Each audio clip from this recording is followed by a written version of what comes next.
하나님 아버지 감사합니다. 우리에게 하나님의 말씀을 주신 것을 감사합니다. 이 말씀이 교훈과 책망과 바르게 함과 의로 교육하기에 유익할 뿐만 아니라 우리를 하나님 안에서 온전한 자가 되게 하는 일에 유익한 진리의 말씀인 것을 감사합니다. 이 말씀이 교회 안에서만이 통용되는 진리가 아니라 세상 바깥에서도 우리가 살아야 될 삶의 규범인 이 말씀을 쫓아 살아가는 복 있는 자들이 다 되게 하여 주옵소서. 세상 사람들이 하나님을 인정치 않으며 하나님의 법을 무시하고 자기 자신들의 욕심에 이끌려 살아가지만 우리들은 우리의 뜻과 고집이 아니라 하나님의 뜻을 쫓아가야 될 자들인 것을 믿사오니 우리의 의지를 꺾고 우리의 생각을 내려놓고 하나님이 말씀하는 대로 순종하며 나아가게 하옵소서. 이 시간에도 계속해서 공부하며 종의 입술을 주장하여 주시고 생각을 주장하여 주셔서 하나님의 뜻을 더 잘 밝히 드러내는 귀한 시간이 되게 하여 주옵소서. 존귀하신 예수님의 이름으로 기도하옵나이다. 아멘. 성경과 관련해서 우리가 생각해야 될 것은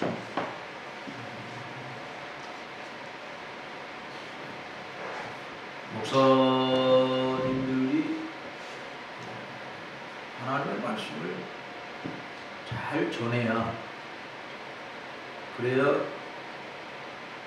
심령의 변화를 기대할 수 있습니다. 교회에 나오는 것을 기대하는 것이 아니라 하나님을 믿는 자로 만드는 거거든요. 그 하나님을 믿는 자는 마음이 바뀌는 자예요. 헨리 8세가 앵글리칸 만들 때 왜 사람들이 이렇게 반대하고 개혁해야 된다고 했냐면 이 외투만 바꾼 거예요. 외투 이거 내가 까만 거 이거 외투만 바꾸고 파란 양복으로 싸니까 속은 안 보이는데 왜 겉모습을 보니까 완전히 이제 새로 바뀐 거예요. 근데 이 단추를 끄고 속 보니까 로마 카톨릭이나 다를 게 하나도 없다. 그래서 앵글리카니즘을 halfway to Roman Catholicism이라 이렇게 이야기합니다. 로마 카톨릭으로 가는 반 지름길에 해당된다. 그렇게 해서 개혁을 촉구했는데 속까지 속이 바뀌어야 이 겉모습도 바뀌어지는 것이죠. 나의 우리나라 말에 40세가 되면 불려오기로 해가지고 자기 인생, 자기 얼굴을 자기가 책임져야 되지 않습니까? 그러면 내가 살아온 그 삶의 모습이 40대 되면 얼굴에 그게 드러났다라고 하는 거예요. 그러니까 자기가 제 책임을 지고 내가 뭐 어떻게 살아왔느냐 이것이 외형적으로 드러나게 되어있는데 속이 안 바뀌면 일시적으로 가장하는 것은 가능할지 몰라도 삶의 습관이 있기 때문에 습관적으로 튀어나오는 말과 행동이 그대로 나타나는 거죠. 속을 뒤바뀌려면 끊임없이 하나님의 말씀을 들어야 합니다. 왜냐하면 중생은 교회 다닌다고 되는 게 아니에요. 그냥 거듭난다라고 하는 것은 베드로전서 1장 23절에 있는 것처럼 하나님의 썩지 아니할 씨 말씀으로 말미암아 하나님 말씀을 들음으로 그 말씀이 우리 속에서 역사에 우리가 새로 거듭나게 되어집니다. 근데 말씀을 선포하지 않는 사람들이 뭘 특징입니다.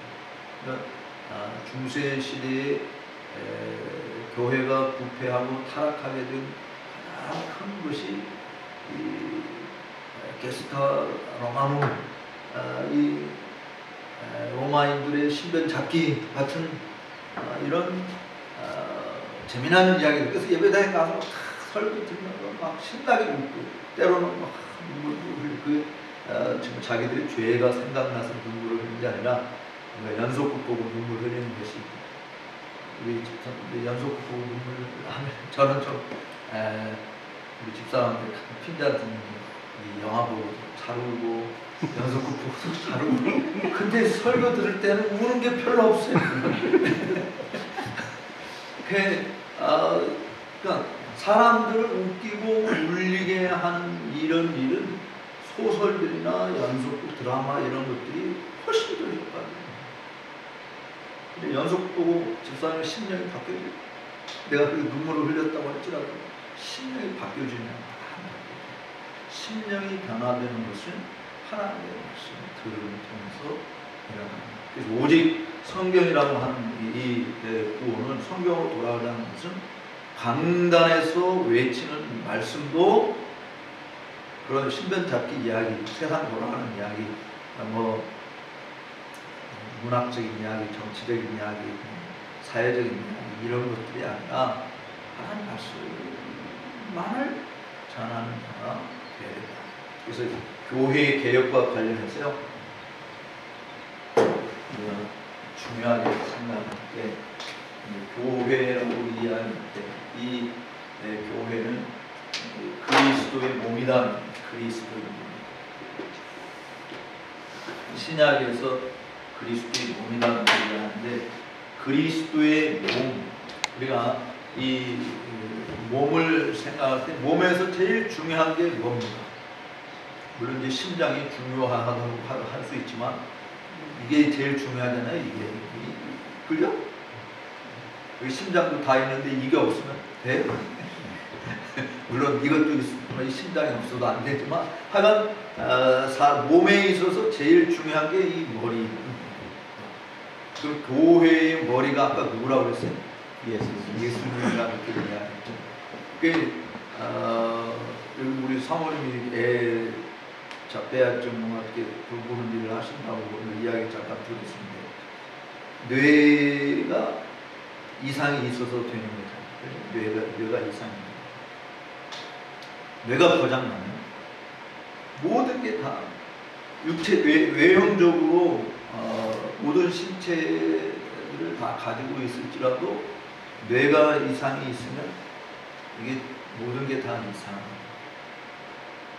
그러니까 머리가 정신 똑바로 차려야 됩니다. 머리가 제대로 박혀 있어야 되는데 우리 그리스도인들이나 교회가 이 자기를 스스로 머리 들려. 예를 들어서 머리가 머리여야 되는데 발이 머리가 들려고 손이 머리가 들려고 코가 머리가 들려고 뭐 입이 머리가 들려고 하는 것 때문에 문제가 있는 거죠. 종교개혁 당시에 머리가 교황으로 돼 있고 교회 전통으로 돼 있는 그러니까 그리스도가 아닙니다. 그러니까 종교개혁하면서 근세 사회에서 근대 국가에서는 왕의 권력, 왕권 신수를 내려서 왕이 교회까지 돼서 교회 머리가 됩니다. 그러니까 앵글리칸이 대표적으로 지금 그런 거죠. 그러니까 교회 안에 이게 머리가 머리 역할을 안 하고 그러니까 나타나는 형상들이 다 성경하고는 관계가 없는 이상한 것들이 파생되어 나오는 것이죠. 카톨릭 그리스도의 몸은 계급일까요? 평등할까요? 네? 머리를 제외하고서요. 그리스도의 몸, 그냥 머리가 교회의 머리가 그리스도니까 그리스도와 나와 동등한 게 아니잖아요. 그걸 그렇게 그리스도는 하나님이십니다. 우리는 지음받 그의 그로 말미암아 지음받은 피조물이기 때문에 교회 안에는 계급이 없습니다. 근데 카톨릭이나 앵글리칸은 감독 제도를 채택하는 이 교회는 뭐가 있냐? 계급이 있는 거예요. 그래서 프리스트, 바이카, 캐논, 비숍, 아키비숍, 이렇게 디콘도 아키디콘, 그게 이 교회 안에 계급이 이렇게. 한국 교회에는 계급이 있을까요? 많습니다. 한국 교회 안에 계급이 있어요. 그러니까 정상적인 개혁교회의 모습을 사실은 이루기가 힘들어요. 외국에서 저는 개혁교회를 보면서 교회 안에 계급이 없어요. 좀 이따 이제 이야기 하겠지만, 한국 교회도 처음에 예수 믿고 교회 얼마 나오면 설의 집사 되고, 설의 집사에서 안수 집사 되고, 안수 집사에서 장로가, 엄청난 계급의 장로와 세도를 부리는 이런 일들이, 성경에 없는 일들이 교회 안에서 벌어요. 그것은 뭐 때문에 그러느냐? 하나님의 말씀이 제대로 가르쳐주지 않고, 그 말씀이 주도적인, 그러니까 드라이빙 포스가 뭐냐? 나의 삶을 정말 이끌어가는 힘이 뭐냐? 하나님 말씀이어야 되는데 관습, 그냥 공통, 우리들의 생각, 느낌 또는 경험 이런 거. 그러니까 그게 우리가 이거를 뒤바꾸지 않으면 하나님 말씀 중심의 사고가 아니라 그냥 내 경험 중심의 또 관습 중심의 생각을 합니다. 그래서 교회도 세상이 교회 안에 들어와서 교회를 세속화되어지게 만들어버리는 일들이 벌어집니다. 오늘날도 종교개혁이 그래서 필요하다라고 사실입니다. 근데 다시 머리를 우리가 생각할 때 에베소서 4장에서 보면 그리스도로 말하는 각 지체가 서로 연합하고 상합하여서 그리스도의 몸을 세워가는 것을 이야기하고 있습니다. 그러니까 그리스도를 통해서 필요한 양분을 다 공급하는, 우리가 이 머리의 역할을 통해서 지시를 받아서 온 지체들이 다 움직이듯이 그리스도의 명령을 받아서 모든 지체들이 움직입니다. 그리스도께서는 명령만 하시는 게 아니라 우리에게 필요한 것들을 다 제대로 원활하게 공급할 수 있도록 다 지휘를 하시는 거예요. 그게 막히면 이제 마비가 되고 죽게 되어지는 일이 벌어지게 됩니다. 근데 사람의 이 몸이 제대로 정상적으로 기능 역할을 하려면 뭐가 필요합니까? 이렇게 해요. 뭐가 필요해? 이 몸이 정상적으로 움직이려면 물도 마셔야 되고, 빵도 먹어야 되고, 밥도 먹어야 되고, 채소도 먹어야 되고, 영양분을 섭취하는 게 필요하잖아요. 그죠? 저희 우리 따님 아무리 이쁘고 정말 실제 건강하고 제가 열흘만 풍겨요. 여기 앉아 있을 수 있겠어요? 못해요. 저는 개인적으로 제가 고등학교 때 여기 유학 오기 전까지 사실 평균 1인분, 그러니까 한 끼 식사가 3인분을 먹어야 했었어요. 한 끼 식사. 대식가였어요. 제일 많이 먹어본 게 라면 10개를 한 자리에서. 라면 10개 끓여서 먹었어요. 엄청나게, 그 별명이 고등학교 때는 고구마라고. 몸이 그냥 고구마처럼 이렇게 튀어나와. 그런 사람인데 고등학교 때 금식을 한다고. 그것도 산에 가서 금식하는 게 아니라 학교 다니면서, 그때는 벤또라고 일본 말로 벤또 두께가 이 정도 됐거든. 다른 나라 벤또 두께 많은 건데 나는 이렇게 두꺼운 벤또를 그렇게 먹는 사람이 이게 아침 학교에 아침에 가서 공부가 되겠어요. 배에서 그냥 계속 그냥 막 전쟁이 벌어지고 점심 시간까지 참고 하나님 내가 금식을 하고 하기로 작정을 하고 그냥 견딜 수 있게 해달라고 기도가. 점심 먹고 점심 시간 지나고 2시간쯤 더 2시간 더 하고 나면 죽을 것 같더라. 이렇게 하다가 내가 완전히 죽겠구나. 그러니까 하나님 용서해 주세요. 금식 이상 끝입니다.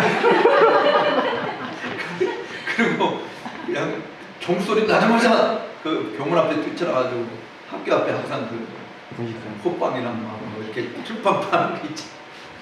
사가지고 하나님 용서해 주세요. 정말 건강한 몸인데 그 지금 붓기 굶는 것이 금식한다고 아침 먹고 점심 조금씩 못 견뎌요. 아무리 사람이 건강하고 진짜 안 먹으면, 그러니까 죽는 날까지, 숨 끊어지기까지 사람 뭐해? 먹어요. 중단하지 않는 게 먹는 거. 먹어야 사는 거예요. 그게 하나님께서 교회에, 그러니까 살아나기 위해서 가장 중요한 게 먹는 거지. 먹어야 뭘 하든지 할 힘이 다 얻는 거니까 먹는 것이 중요하듯이 교회 안에서도 이 먹는 걸, 교회가 그리스도의 몸을, 그리스도의 몸을 유지하기 위해서 가장 중요한 게 뭐냐? 먹는 거예요. 먹는 거. 그 먹는 것 때문에 여러분 에베소서 4장을 한번 펴보세요. 에베소서 4장. 에베소서 4장에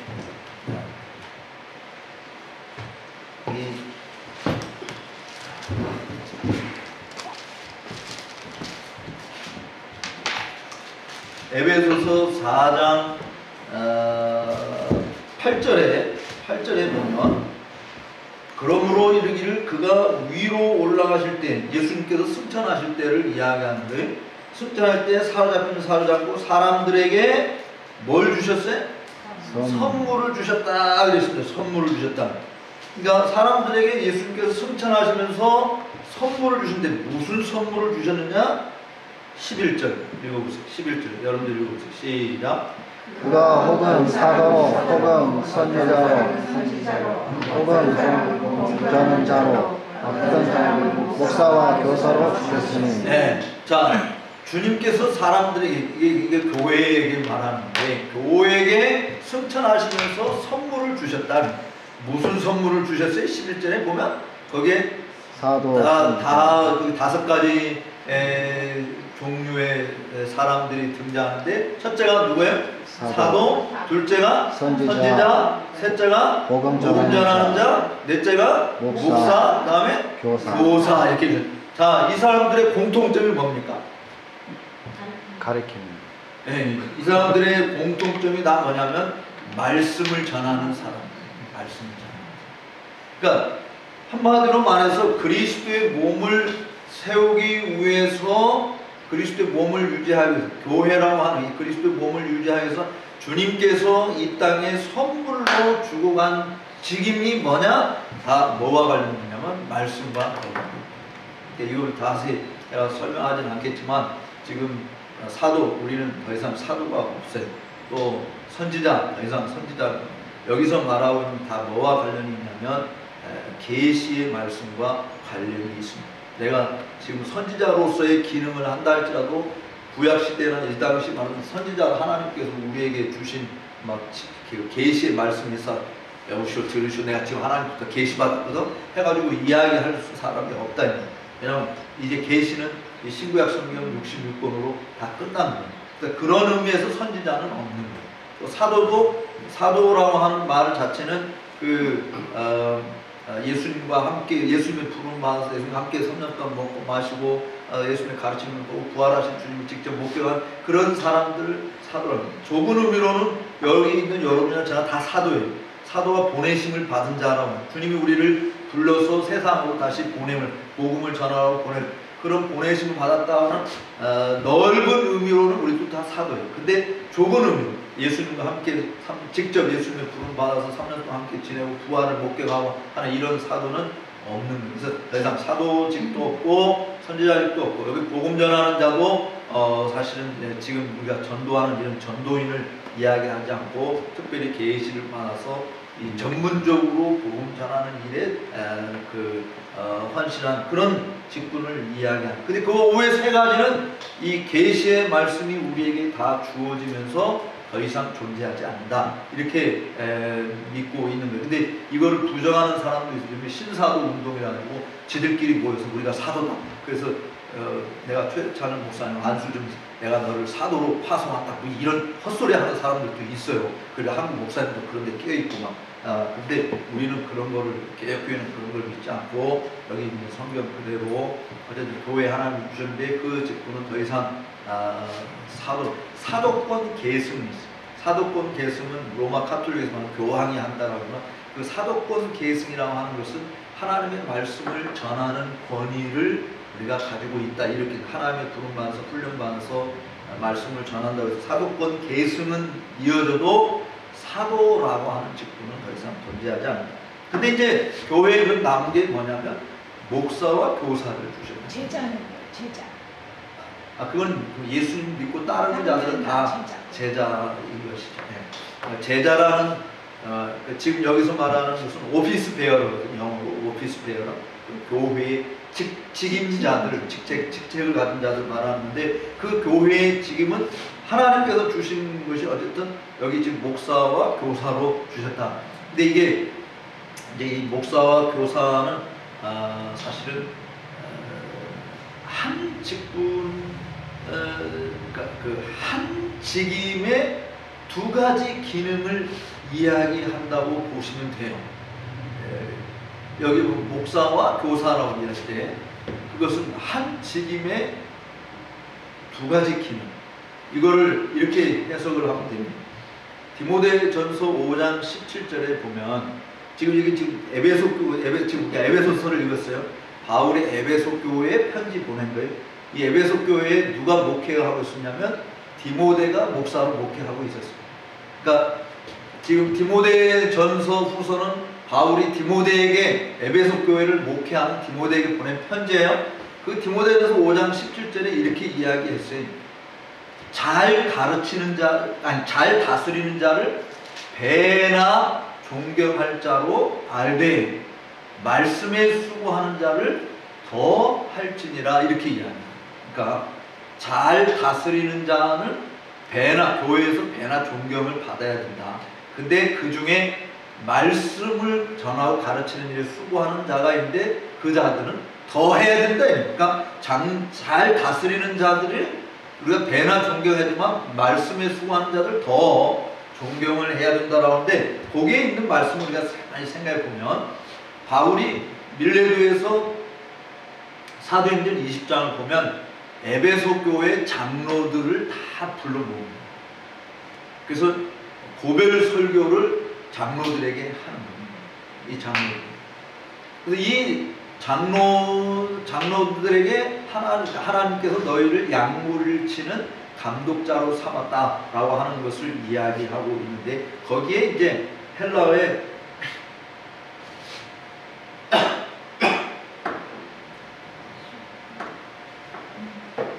에피스코푸스라고 하는 단어가 등장하는데 그 에피스코푸스에서 에피스코팔리안 처치가 나온 거예요. 이제 감독 제도의 교회가 나오는데 내가 너희를 양무리를 치는 하나님의 양무리를 치는 감독자로 세웠다. 그 장로들을 청해서 장로들에게 고별 설교할 때 그렇게 말하는 거예요. 그러니까 이 장로는 헬라어의 프레스비테로스인데 이 프레스비테로스에서 프레스비테리안 처치 장로 교회라는 말이 나온 거예요.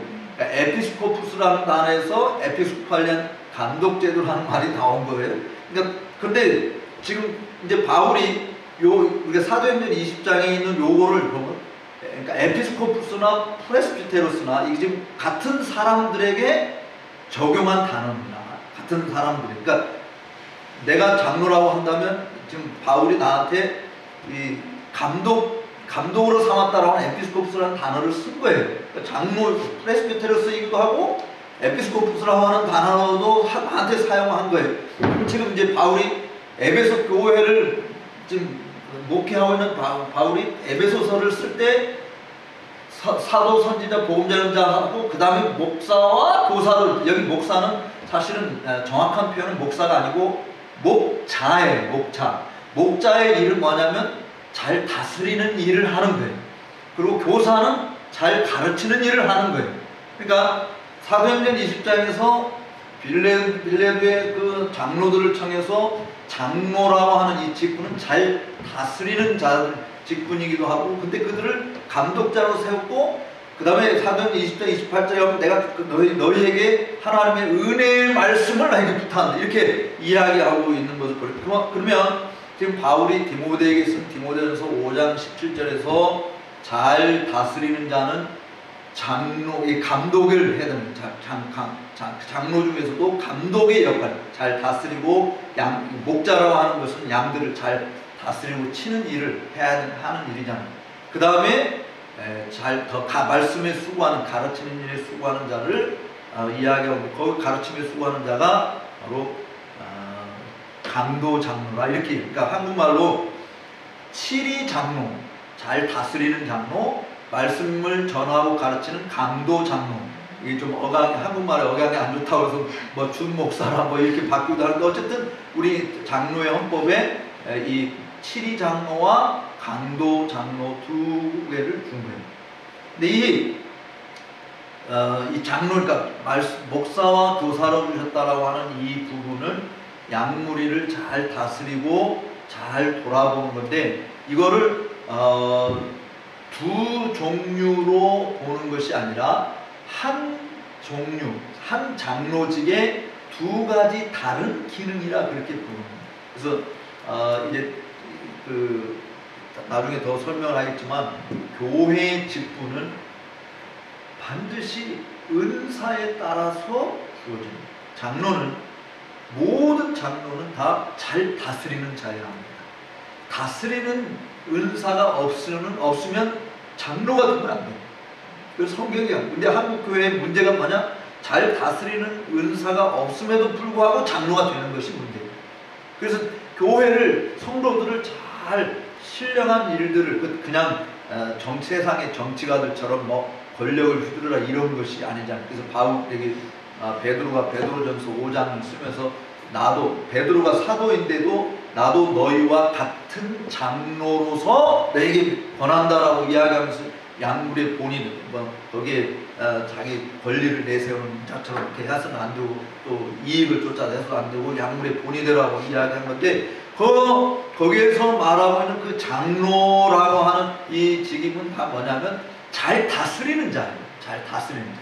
그러니까 목사도 장로이기 때문에 목사도 반드시 교회를 잘 다스리는 자가 돼야 됩니다. 그런데 목사는 잘 다스리는 은사만 있어가지고는 목사는 안 돼요. 잘 다스리는 은사를 가진 사람은 장로를 해야 되고, 그 중에 말씀을 잘 가르치고 전하는 자인 그 사람이 목사가 됩니다. 그래서 그 사람을 우리가 강도 장로라 그렇게 이야기합니다. 잘 다스리는 자는 칠이 장로고, 말씀을 전하는 자는 강도 장로라 이렇게 이야기합니다. 그러니까 목사는 이 두 가지를 다 가지고 있어야 되는 거예요. 물론 일반적인 우리 장로교에서도 장로도 목사가 없을 때 같은 장로로서 사실 하나님 말씀을 전하고 가르치고 하는 일을 할 수 있어야 되고, 그거를 하지 못하는 그런 사람들도 많이 있지만, 그러나 실제로 어쨌든 장로도 목사가 없으면 성경 공부 인도해야 되고 가르치고 하는 일들을, 왜냐하면 교회의 신령한 일을 통찰하는 일을 맡은 게 장로이기 때문에. 그래서 교회에서 제일 중요한 직분이 뭐냐? 제일 높은 직분이라고 말하지 않습니다. 제일 높은 직분이라고 말하지 않고, 제일 중요한 직분이 뭐냐? 우리 사람이 살 때 일단 먹어야 사는 것처럼 교회도 먹어야 살기 때문에 주님께서 당신의 교회를 세워서 이 땅에 남겨주면서 하늘에 승천하면서 주신 선물이 먹이는 일을 하는 거죠. 그래서 베드로가 그 게네사렛 바닷가에서 다시 업으로 돌아가고 고기 잡아올 때 부활하신 주님이 바닷가에 찾아오셔가지고 물었잖아요. 요한복음 20장에 보면, 야 21장에 보면 네가 나를 사랑하느냐 이렇게 물었어요. 그러니까 베드로가 뭐라고 대답했죠? 주님 사랑하는 거 주님 아시잖아요. 왜 물어요? 그러니까 예수님이 하신 말씀이 뭐예요? 내 양을 먹이라고 그랬던 거예요. 양을 먹이라. 그 다음에 또 물었어요. 하루 하시면서 내 양을 치라. 그리고 또 세 번째 물을 때 예수님이 또 대답하기를 말씀하시기를 내 어린 양을 먹이라 이렇게 이야기합니다. 그러니까 어린 양을 먹이고 그러니까 주님의 양을 먹이고 치는 일을 베드로가 맡는 거예요. 그게 목사라고 하는 것이죠. 그러니까 치는 양물을 치는 것은 이게 다스리는 은사를 말하고 먹이는 일은 말씀을 전하고 가는 하나님 말씀을 먹이는 사람이 떡으로만 사는 것이 아니다. 하나님의 떡이 필요한 거 다 알아요. 그런데 우리 그리스도인들은 하나님의 입에서 나온 모든 말씀으로 말미암아 산다라고 하는. 그래서 교회가 교회 되려면 뭐가 필요하냐? 하나님 말씀이 있어야 돼요. 그래서 존 낙스가 이 교회 개혁하면서요, 교회의 표지, 영어의 the marks of the church, 교회의 표지를 세 가지로 이야기합니다. 그러니까 교회의 표지라고 하는 말은 이게 없으면 교회가 아니다 이런 뜻이에요.